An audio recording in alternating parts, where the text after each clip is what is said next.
ne duhet bazohemi fillimisht tek faktet. Dhe përpara se ne të shikojmë luftën SBA Izrael-Iran, ne kishim një marrëveshje për të arritur një marrëveshje ndërmjet SBA-s dhe Iranit. Dhe ishin 3 kushte.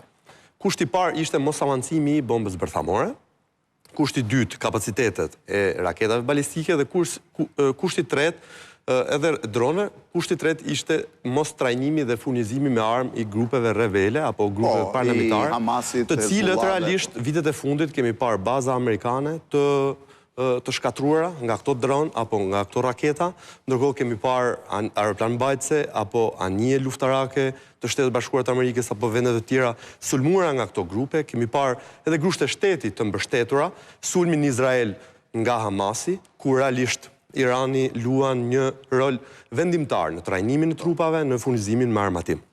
Ndërkohë, kemi parë dhe kapacitete kibernetike, sulmuese, gjë që na ndodhi dhe ne në sulmin shkatrues për infrastrukturën kritike.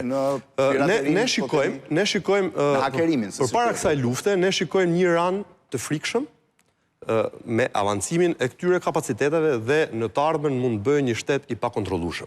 Dhe mendoj që lufta e Shtetit Bashkuar të Amerikës dhe Izraelit është e drejtë për këto arsye. Dhe sot ne shikojmë këto kapacitete të këtij shteti, të cilat realisht ja kanë prishur qetësinë të gjithë lindjes mesme.